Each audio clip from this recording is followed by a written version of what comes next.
If you don't have a water treatment system, you open your dishwasher and you see all this cloudy whiteness.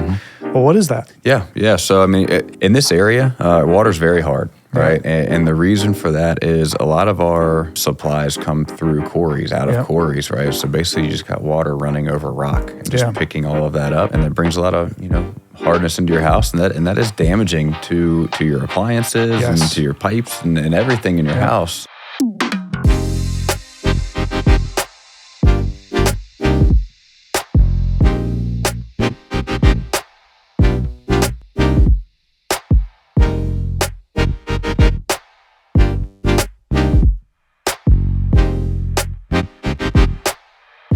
Welcome to the Realty FC podcast, where we educate and give different perspectives on local real estate trends from business owners, professionals, and others that we navigate through the ever-changing world of real estate. And I'm your host, Chris, and with me alongside here is an awesome guest, Dustin Butcher. How you doing, Dustin? Very good. Good. And we're about to dive in to the twists and turns of the complex real estate world. So how you doing? You doing good? Yeah, doing good. And how about the kids? The kids all good? Kids are good. They're crazy. I know. 3 boys, man. Oh, man. Hard to keep up with. So. I've got one, so I can relate, but I got 3 girls, so I got the other aspect of it. Now, tell me, they're little athletes like you, right? Yeah. My oldest, he's about to turn 8 on Friday. Oh, and that's awesome. Any sport that exists, he wants to do. So he's one of those. Keep him active. Keep him active. Yeah. The middle one, same way. He's getting into some things as well. He's trying baseball this week, so that'll be the first time. Now, is that through the county? It's Winchester baseball, actually. Okay, we're doing. Very good. And then my youngest one is 3. And 3 into sports. Sheesh. He's so young. Yeah, he's just nuts all around. But no, he's trying out hockey as well, but yeah, it's good. I wouldn't have it any other way. So you mentioned hockey, you mentioned baseball. There's got to be soccer in there somewhere. Yeah. There's some soccer in there. So my oldest plays, and he'll play this spring. My middle son played in the fall, but chose to try baseball this spring. Okay. And then my youngest one will play. So I'm glad you brought that up, because we've been toying around with the idea of my son trying baseball, because I grew up playing baseball as well. I love it, but it would, I don't know if does it interfere with soccer, you think? I don't know. Honestly, it's going to be such a different thing for me. So I think that, I don't know. I just want my kids to try whatever they want to do, right? Yeah. At the end of the day, I mean, I was a soccer guy growing up, but if they want to try some different things, I'm all in for it. So. I'm all in for it as well. And I know what soccer did to my body. I think I would prefer my son to play baseball, to be honest with you. Yeah. All right, so let's back up a little bit. I mean, tell us a little bit about yourself. I mean, where are you from? Maybe some of your hobbies, and what do you do for work? Yeah. So I'm born and raised here in Steven City, actually. I've been living here basically my entire life. Okay, so you like it here. I do like it here. You can't get rid of me. So I grew up here in Steven City, went to Sharanda High School. It's from there I went to George Mason and went to play soccer there and enjoyed myself. But and you're a goalie. I am a goalie. Yeah. Yep. And talking about, doing some damage to your body. I don't know if I could go back to that anymore, but... I know I always had trouble scoring on you. I'm a lot older than you, so that's my excuse. So spent time at George Mason, and, honestly, Northern Virginia just wasn't for me. I like coming back here. It's, I really, we've got 3 boys, and my entire family's around here. We get to see their grandparents all the time, and, I wouldn't have it any other way, man. We love it. Is your wife from this area? She is. She went to Sharanda as well. Funny story about that. I had no idea she existed. But I played soccer at Sharanda with her brother. So. Oh, wow. So it's kind of funny how it all comes full circle. We tell her we got married because, he and I wanted to be able to hang out a little bit more. So, but. Was that working out for you? Oh, it's working great. Okay, great. So you said you grew up in this area. I mean, what is it about this area that you love so much? It's a good question. I think. Spending 4 years in Fairfax, just a lot of hustle and bustle. Oh, because for college, and it just I can relate to that. It just wasn't for me, I mean, I enjoy. I don't want to say it's not slow paced out here, but it just definitely feels. You get a more of a community feel, and doesn't feel quite as 1,000 miles per hour every day, and you get to know a lot of people, which is great. Yep. So, I mean. We just like it. It's a great place to raise a family, and we don't really have a reason to go anywhere else. Yeah, no, I can totally relate to that. My life kind of went in the same sort of path where I grew up in Carroll County, small town, Westminster, Maryland, and Taneytown, Maryland. Shout out to all those folks out there. Much laid back, and then I went to college in Bridgewater, out by James Madison University, very laid back community. And then after that, I moved to the suburbs of Baltimore. It was like, but I enjoyed it. Being able to go downtown and hang out at all the clubs and stuff like that. But you talked about trying to start a family. I wanted to back away from that a little bit and coming out here, it was like people were waving to you, saying hi. And I was like, wow, this is really cool. Right. Going to the grocery store and they were saying, hey, how was your day? How's things going? You wouldn't get that where, in the city. So I can totally relate to that. So mention a little bit about, what you do for a living now. Yep. So again, my entire life since I was 5 years old, played soccer. Wow. They didn't have that at that age when I grew up, that you could play sports that young, but it's pretty cool that they can do that out here now. It's been part of my life for a long time. So I was lucky enough to be able to get into that for work. I played in high school, played in college, played a little bit professionally until I realized I wasn't good enough to stick for that long. So, whatever.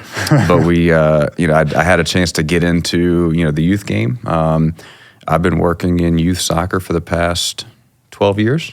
Okay, wow, it's been that long. Yeah, and the last 5 years I've been here at Blue Ridge United here in Winchester. Right. So Blue Ridge United it's a special one for me because, again, I grew up playing here, played in the club, and so when the opportunity came up, it was a no-brainer. To be able to come down, and honestly, I was commuting to Northern Virginia to do my soccer work prior to that, and it's I don't miss that drive every day, I will tell you. So no, I don't blame you there. Now you mentioned Blue Ridge United. Now it wasn't always Blue Ridge United. Let's back up a little bit, and can you give a little bit of history of where where it might have started and how it became Blue Ridge United? Yeah. So that's a little bit of an interesting story. So growing up, we had a rec soccer program and we had a travel soccer program. Right. Is that the Winchester United is travel? Yep. And Blue Ridge Youth Soccer Association, BRYSA, is the rec. Yes, right? exactly. At the time. Okay. Exactly. So they had operated under two boards of directors, completely separately. Okay. Okay. I didn't know that. And right before I came in, it was February of 2019 when I came in. They had put the two boards of directors together to run both sides of the club. And, honestly, it was, prior to that, you basically have two soccer clubs competing with one another. Yeah. And it just didn't make any sense, right?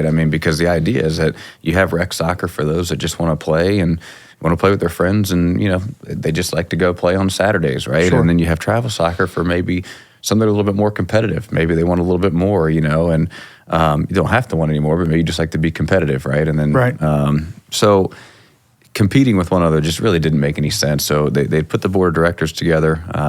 I had come in along with Rodrigo Castriana, who was the rec director, came in with me. We kind of put everything together and, we became Blue Ridge United. Yeah. Do you think it was a good move? You agree with that? Yeah. I think, it makes sense. Again, if you're not, it doesn't make sense to have a rec program and a travel program competing. It just doesn't, you can't really sustain that. I don't think that really makes a lot of sense. There's a lot of, I don't want to say bad blood, but, a lot of disagreements between the two that just didn't really make sense for what's best for the kids, right? So, I think getting everything kind of under one umbrella has made a lot of sense. We've grown a lot over the last 5 years. That was going to be my next question is, because now, but you haven't actually taken away the opportunity for players that just want to come around, play on Saturdays. That opportunity is still there, right? There's leagues that still don't travel. Is that right? Oh yeah, absolutely. That's the thing. Everybody wants something a little bit different out of the thing, right? Yeah. It's funny. I have mentioned my oldest son. He's all over me wanting to play travel soccer, and people probably just jump to the conclusion like, "Oh, you probably can't wait to get him in." I got to be honest with you. I'm actually on the opposite end of it, and I've seen that because he likes to play hockey, he likes to play soccer, he likes to play basketball, he likes to do all of these things, right? So for me, I've told him, I said, you're 8 years old, it's okay to be able to do these things. So we have that available. We would never want to take that away.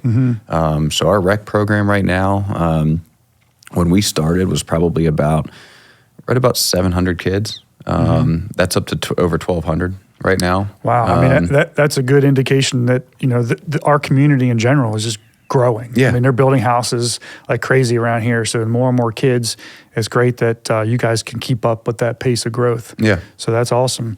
Have you faced any challenges that you probably could talk about as this was growing? Because I can think of a few that probably would be like referees, field availability, those kind of things. Yeah, I mean, I think we have an interesting set of challenges just because of where we are, right? Because geographically we're a little bit isolated from the Northern Virginia area, right? But we're still close enough that there's some of that comes into play where we've always had kids that want to. They decide to go play in Northern Virginia, and a lot that will go there, a lot that will come back, a lot that will stick around. Right, I mean, so you have a little bit of that. You mentioned referees. That is, I think, in youth soccer as a whole, that's a pretty big deal right now. So anyone out there that wants to be a referee? Yes, please give us a call. We've had our current assigner now, Brian Sullivan. He's fantastic at really. I know Brian. He's getting the word out. He's proactive to make sure that we have a referee pool. Unfortunately, I think you see a decline in referees, and that can be attributed to coaches. Being a referee is not easy. No, I mean, I'm a terrible referee. I'll be the first to admit. But so you can see it with maybe parents' actions on the sideline. You get coaches. Yep. I mean, there's a lot of it's not easy, right? And it kind of goes unnoticed, the work that you do to become a referee. So we've been trying to get kids in at a younger age. At 13 years old, you can start. So what we want to try to do is, again, we have these in-house games. Get out here, get comfortable with it. Great way to make a little bit of money if you're 13 years old. Yeah, absolutely. But yes, that's been a big one. One that as well as anybody is the field space issue. I think even outside the actual field space, it was kind of lack of lights and kind of, we have a growing program. I mentioned we have 1,200 rec kids. That's not including our travel. We're up to about 1,800 kids total every year. Wow, that's great. And you run out of space to put these kids, right? So you want to grow, but to a certain point, we were hitting a point where if we grew anymore, we didn't know what we were going to do, right? And you don't want the experience to go down. You don't want to turn them away either. Exactly. Yeah. So it's these kids that want to get active and play something, and you don't want to turn them away. No, exactly. So, but that's something we've been working on to try to address that, and we've got the project going on over the park right now. They're really excited about with that. Yeah, so let's talk about that a little bit. Now, Dustin, you're very humble with when you speak and stuff like that. But I really want to say how much you've done for the community and how much you've grown like the soccer realm, and I think it's very important. And like I said, I think you're very humble about it. So, but thank you for all that. But let's talk about what you just mentioned, the new fields that are coming into play. Where are they with that? What is it? Where is it? That kind of stuff. Yep. So I guess I'll start at the beginning on that. Okay, let's do it. It's quite a story to how we got to where we are now. So again, when we came in, it was 2019 that we came in, and we had owned some land as a club, and we had owned land that was off of West Parkins Mill Road. Right off the top of my head, I want to say it was 10 to 20 acres of some sort. I'm not entirely sure what the acreage was. And the idea was we were going to build our own fields, and that sounded great. I mean, that's a great idea. Yeah. The problem is that's not a cheap thing to do. Yeah. Right? Were you thinking turf? You thinking just grass? Yeah, it was turf. I mean, I'll be honest with you. From a player standpoint, give me grass every day of the week. It's just a little bit easier on your body. But I think just it's practical to have turf and artificial surface with rain and get more use out of it all year round. Yeah. And I think again, as we mentioned, there's quite a demand on the fields right now. So anything grass related is going to be difficult to maintain, right? So the idea was to get an artificial surface. We quickly realized that out there, that's a $10 million project, right? I mean, and where are we going to get that money? Now it's $10 million. I don't know what it would be now. But you say, well, where are we going to get that money, right? I mean, that just doesn't make a lot of sense. So anyway, long story short on that, we decided to sell that land off, and we sought out to get a public-private partnership So originally went to the Frederick County to see if we could get something together from them. Unfortunately, didn't really go anywhere for various reasons.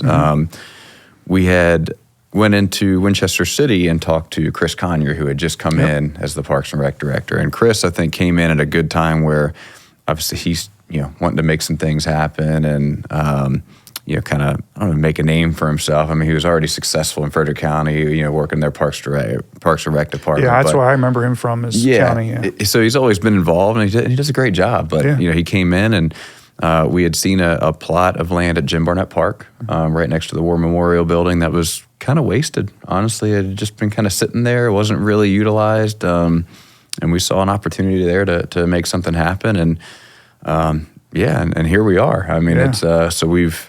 That was 5 years ago that process started, and we just now got it to the point where we'll finish up lights here in the next month or so. And so tell me, what do you got there? So it's 2 full-size fields. Yeah, turf fields, nice. Turf fields. Got some bleachers there for people to watch? Yeah, we will have some bleachers there, yep. Okay. But we had the ability to play different games. You can play 11v11 games, play 9v9 games, 7v7 games. We can play adult league games. Yeah, and that's what we need. Yeah, and so I think we've got, it's a lot of versatility there. My hope is really that's the first domino, though. I think that where it's a huge step forward for us and for the community. It can't be the only project that goes along with it. We have to keep going with that, and so we're hoping this is the first of many. Yeah, I mean, you dive into Northern Virginia and you've got turf fields, peppered all through there, so it's a lot more opportunity for people to be able to play year round, really. Right. But that's very cool. Now, I mean, is it open? Where are we with that? Yep. So it's open-ish, okay. I would say. I mean, we've been able to get some practices on there. Okay, so it's being used. It's being utilized by players. It is being used. Okay. The lights issue is still a little bit of a challenge for us. Okay, but there's lights going in, so that's good. You'll be able to play at night and during the day. Okay, and the city's been great to work with. They've been fantastic. I mean, they've been on top of it with our communication, and they're working with H&W Construction, which is a local construction company as well. Sure. And they've done a fantastic job. I mean, we're really happy with the project as a whole. I get impatient, right? When I'm here, I can see the finish line. I'm ready to get it going. So So if anybody can relate, I can. So I mean, with the real estate world, construction, there's always these deadlines. But man, so many things can come up.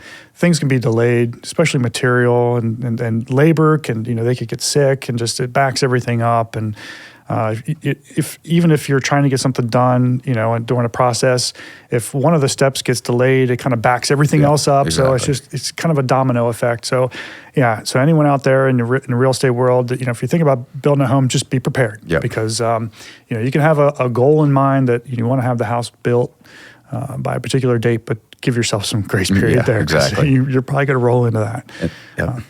Okay, so where do you see Blue Ridge United going from here? I mean, you got some new fields coming in. What are some of the goals for the club? Yeah, that's an interesting one because the soccer world and the youth sports world in general changes every year or so. Okay, it changes pretty quickly. The youth sports industry is a $17 billion industry right now, right? So what that means is there's a lot of pressure, I think, on especially as I mentioned the Northern Virginia piece, there's a lot of pressure on clubs to almost keep up and try to appeal to that. And, we've always actually tried to take the opposite approach, right? We're not trying to keep up with any of that. At the end of the day for us, it's all about, can we offer a quality experience for the kids? And that's really it. I mean, anything that we talk about, it's can we offer a quality experience for the kids? And that meant, again, can we improve our facilities?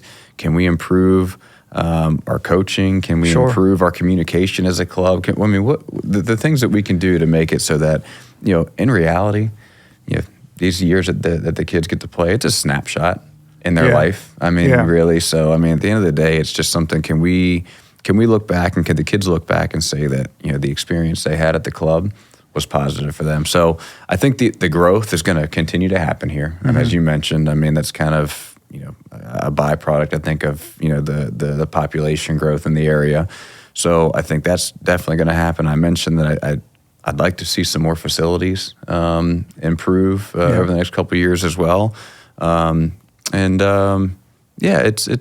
to be interesting. I think that it's kind of a hard question to answer because, a year from now, it could look totally different. Yeah. No, I mean, but I think you brought up a good point that, what your focus is, and that's on the players and the athletes. And I think that's kudos for you implementing that. And my son has been through the program, so I can relate. I mean, I think you guys are doing a great job. I appreciate it. He absolutely, even off season, he's just like, do I have a soccer game next week? He's still asking. So the boy, he loves soccer. And I think that is because of, everything you just mentioned, the coaches. And I think you got a lot of great coaches from the area for sure. And I just, keep it up. And I'm really hoping that it continues to grow and so forth. Now, I know you have started to transition from the soccer. You're still very involved in soccer because it's just in your blood. Yep. And plus your kids are involved. But for you, career-wise, tell us a little bit about that. How that's changed for you here recently. Yeah. So I'm making a transition out of the soccer club, which I didn't see that coming, right? I'll be honest. I mean, when you start having kids, you start getting pulled in a different direction. That's just the bottom line. Yeah, for sure. So I'm moving into the family business, which is water treatment at Clean Water, Virginia.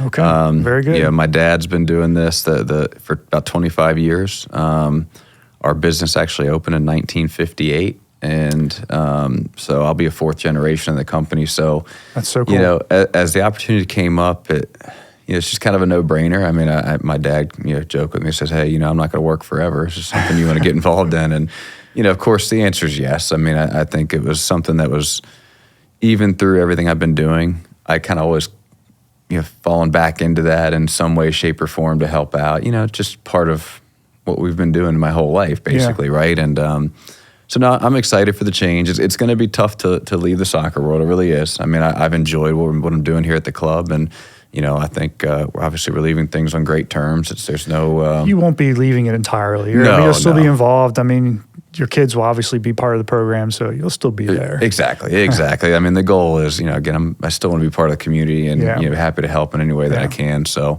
so that's the transition we're going through, and it's an exciting new challenge for me, for sure.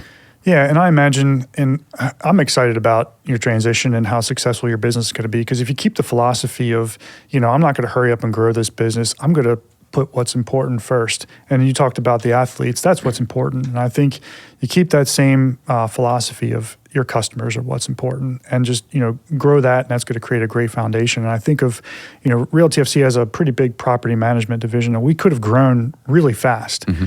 We have landlords and property owners that are wanting to come to us and come on board, but we're very careful about growing too fast, because we want to grow, and we want to continue to do our processes right and keep, and smooth, and make sure the property owners are getting taken care of, and they're getting paid on time, and all, tenants are all being addressed. If you do that too quickly, things could become very chaotic, and then you start getting a bad reputation, and it just becomes really bad. So I think there's a lot to that philosophy of, that you implemented with Blue Ridge United, and I'm sure you're going to implement with your that your dad and your generations have created. So I think you're going to be very successful. I appreciate that. So let's talk a little bit about it. What the water treatment, what does it offer? Why do you think it's important? So it's residential commercial water treatment. Okay. And, in this particular area, we have a high demand for that, as you know. Yes, I do know. And I have spoken, offline about some things. Yes. And, so for us, obviously we're dealing with water hardness, and you've got iron and sulfur and all these contaminants in the water. And so let me talk a little bit about that, and you probably can elaborate on it because you're much better at this than I am. But I know when, if you don't have a water treatment system, you open your dishwasher and you see all this cloudy whiteness. Mm-hmm. Well, what is that? Yeah. So, I mean, in this area, water's very hard. Right. And the reason for that is a lot of our supplies come through quarries, out of quarries, right? So basically you just got water running over rock and just picking all of that up. And that brings a lot of, hardness into your house, and that is damaging to your appliances and to your pipes and everything in your house. And not to mention the feel, if you're taking a shower and just kind of feeling dry skin. Yeah, exactly. So there's a pretty high demand here to treat that kind of water. And actually, the Water Quality Association did a study recently that said that water at 30 grains per gallon of hardness, if you have a tankless water heater, which a lot of people have now, if you don't treat that water after 18 months, it'll fail completely. The average water hardness that we're getting around here, about 20 to 25 grains per gallon. So we're not far off of that. Wow, that's crazy. So that was an interesting kind of eye-opening thing for me to hear. And, so it's about protecting your investment. It's really... So, we talked about the problems that are coming out of the water. I mean, what are you installing? What are you doing to fix it in residential homes, for example? Yeah, I mean, so again, I think in something on a municipal supply, pretty straightforward process. I mean, you have hardness, you have chlorine in the water, so we'll treat that to remove the hardness and the chlorine. Pretty basic. When you get into, well water, there's a lot of other things that come into play with, maybe iron and sulfur and bacteria. And so we have solutions that can treat that as well. We're talking about a water softener. Yeah, so water softener would be really for municipalities, right? Okay. I mean, that's basically there. If we're looking at iron and sulfur, we have some slightly different treatment options for that. Okay. And it kind of depends. We won't bore everybody on what that looks like, but you get your water test and you kind of figure out what you need to do, and we can go through all those options with you. And yeah, okay. I know for me, I'm on well water, and I noticed like a reddish tint to some of the toilets, and it turns out it was iron. So yeah, that's if you're having that in your house, give Dustin a call, and he can come out and he can take a look at it and get you taken care of. So when this relates to real estate, I can mention that if you're on well, for example, it's required as part of the contract that you have to have your water tested. So someone will come out, and do you do those water tests for? Okay, so give Dustin a call. It doesn't have to be related to real estate. You can just have him come out and test it for whenever you want.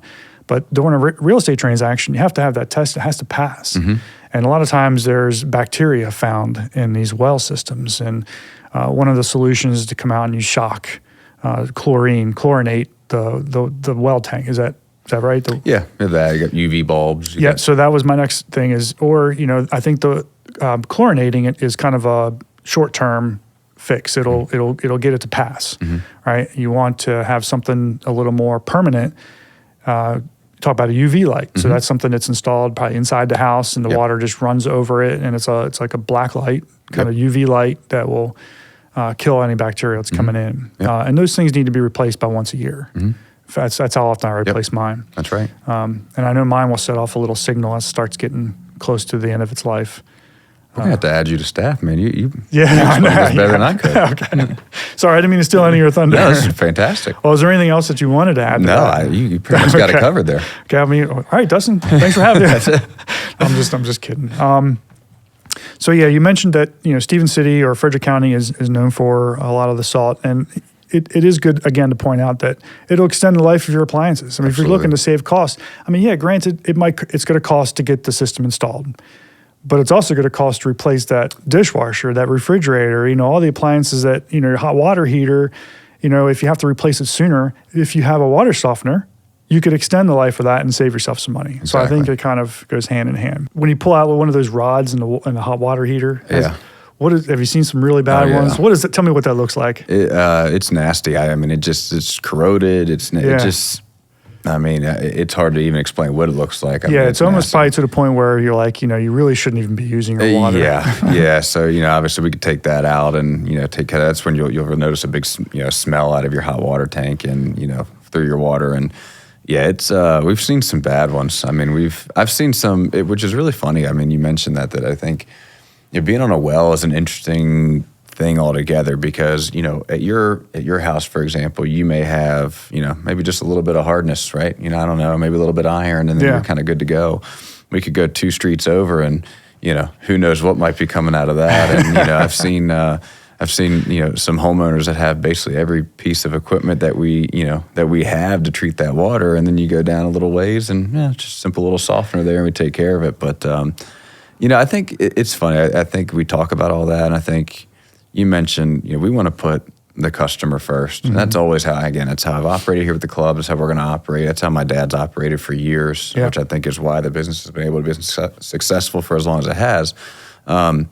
I think if you talk about kind of what we offer, the main thing for us is we just offer you peace of mind. I mean, you know, if you don't have to worry about your water and what it's doing to your appliances or what it's doing to your body, I mean, that is a peace of mind, and you don't live without water, right? So that's very true. You know, I think that's probably the best way we can sum up what we're offering to everybody is just to make you feel good about being in your own house.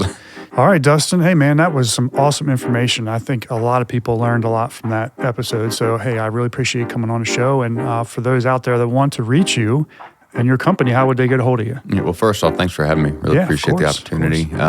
Best way to reach us, you can reach us online at www.cleanwaterva.com. And you can email me at dustin@cleanwaterva.com. And we're located over on Hope Drive at 12 Hope Drive off the corner of Paper Mill Road as well. We'd be happy to see you. Okay. Well, I have a feeling your email is going to get pretty filled up here soon. So, hey, look, thanks for tuning in to the Realty FC podcast. The key to success is knowledge. So please like, share, and subscribe, and catch you on the next episode of the Realty FC podcast.